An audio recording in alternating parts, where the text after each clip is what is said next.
Енді екінші нұсқаға көшеміз.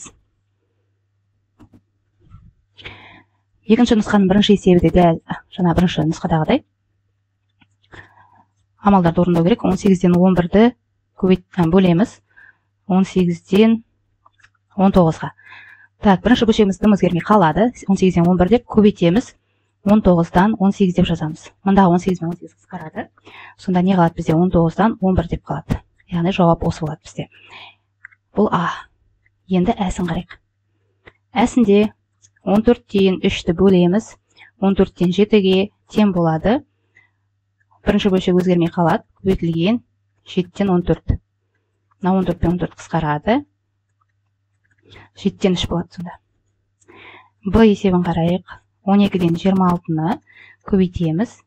52-ден 6-ға. Осы жерден бірден қысқарту орындаймыз. 26-ны 52 26-ға бөлінеді. Мұнда 2 болады.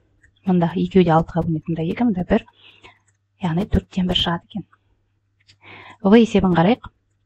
17-тен 8-ді көбейтеміз. 24-тен 17-ге. Осы 17 мен 17 қысқарып кетеді. 24 пен 8 қысқарады. Мұнда 3 болады. Сонда 3-тен 1 болады. Әрі қарай екінші есеп қарайық. Мына бізде бірінші есеп бұл. Енді номер екінші есепті қарайық. Бөлшектерді салыстырыңыз дейді. Салыстырмас бұрын әрбіреуін есептеп алуға қажет болады. Асын есептейтін болсақ, 1,12-ден 7-ні бөлеміз 19-ға. Ол үшін мына бірінші аралас санды бұрыс бөлшекке айналдырып аламыз. Яғни 12-ден 19-ді соны біз көбейту деп жазайық та. 19-ға кері сан, ол 19-дан 1 болады. 19 мен 19 қысқарады, сонда 12-ден 1 шығады. Әрі қарай әсін қарайық. Б екен. Б-сын қарайтын болсақ, 37-ні біз бөлеміз 2,15-тен 7-ге. 37-ні солай қалдырамыз. Бөлінген мынаны аралас санды бұрыс бөлшекке айналдырып аламыз. Ол 15-ті 2-ге өйтіп 7-ні қоссақ, ол 37. Енді бөлуді міндетті түрде көбейтуге айналдыру керек болады. Көбейтеміз 37-тен 15. Мына 37-ның астында 1 бар деп ойлайтын болсақ, мына 37 мен 17 қараңыздар қысқарады. Сонда бізде 15 шығады екен. Әрі қарай В-сын есептеп қарайық. 1,15-тен 1-ді бөлеміз. 1,16-тан 3-ге. Екі аралас сан беріліп тұр, екеуінде бұрыс бөлшекке айналдырамыз. 15-тен 16 соны бөлеміз. Ана арасында көбейту екен, кешірерсіздер балалар. Көбейтеміз. 16-тан. Так, 16-ны бірге өйтіп 3-ті қосатын болсақ, 16-тан 19. Мына 16 мен 16 қысқарып кетеді. Сонда 15-тен 19 шығады. Немесе оны аралас санға айналдырсақ, 1,15-тен 4. Енді салыстыратын болсақ, ең бірінші кішісінен бастап жазатын болсақ, онда ол 12-ден 1, кіші 1,15-тен 4, ол кіші болады 15-тен. Әрі қарай номер 3-ші есепке көшейік. Номер 3-ші есепте берілген бөлшектер кері бөлшек жазу керек. Номер 3 деп осы жерден бастайық. 4,3-тен 1-ге кері бөлшек табу үшін бірінші осыны аралас санды бұрыс бөлшек түрінде жазыламыз. Яғни 3-ті 4-ге көбейтіп, оған 1-ді қосамыз. 3-тен 13, оған кері сан, кері бөлшек немесе 13-тен 3 болады. Бірінші қараймыз, қысқара ма, қысқармай ма? Бұл жерде көріп тұр, ештеңе қысқармайды екен. Сондықтан 13-тен 3 деп қалдыра береміз. 41-ге кері сан. Мен кс деп қысқартып кетейінші, иә? Ой, 41-ден 1 екен ғой, кешірерсіз. 41-ден 1-ге кері сан, ол 41-дің өзі болады.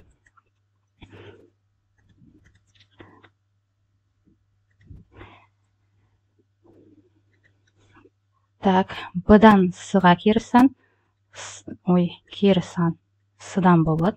Осы жерде көбі деген тең болады деп қойып қояды. Негізінде кері сандар бір-біріне тең емес. Автоматтық түрде тең деп қойып жатады балалар. Кері сан, кері бөлшек немесе КБ дейік шығыз. Кері бөлшек болсын. X-тен 9 болады. Келесі 9X-тен 5A-ға кері сан, кері бөлшек немесе 5A-дан 9X. Әрі қарай 3B-дан 2A-ға кері бөлшек, 2A-дан 3B болады. Бұл енді түсінікті деп ойлаймын, тек алымдар мен бөлімдердің орындарын ауыстырып жібересіңдер. Әрі қарай соңғы 4-ші тапсырма. Квадраттың периметрі беріліп тұр, яғни P дегеніміз 11,5-тен 1 екен. Осыны деген қабырғасын тауып алу керек. Мысалы, біз білеміз, қабырғаны табу үшін периметрді 4-ге бөле саламыз, иә? Осы 11,5-тен 1-ді біз бөлеміз 4-ке. Бұл үшін бұрыс бөлшекке айналдырып аламыз. 5-ті 11-ге көбейтіп, оған 1-ді қосамыз. 5-тен 56 ғой. Соны көбейтеміз деп жазамыз да, енді 4-ке кері сан, ол 4-тен 1. 4 пен 56 қысқарады, екеуі де 4-ке бөлінеді. 56-ны 4-ке бөлсек 14. Яғни 5-тен 14 шығады екен, немесе оны аралас сан түрінде жазсақ 2,5-тен 4. Яғни қабырғасы бізде 2,5-тен 4-ке тең. Енді бізге ауданын табу керек. Ауданын табу үшін, S-ті табу үшін осы қабырғасын квадратын табамыз, яғни өзіне 2 рет көбейтеміз деген сөз. 5-тен 14-ті, яғни көбейтеміз 5-тен 14-ке. Мына жерде таптық қой 5-тен 14 деп. Бірден солай жазып жатырмыз бөлшек түрінде. Енді алымдары мына жерде қысқармайды. Сонда алымдарына өтіп қоямыз. Яғни 14-тің квадраты ол бізде 196, 5-тің квадраты ол 25. Енді есептейтін болсақ, 196-ны 25-ке бөлейік.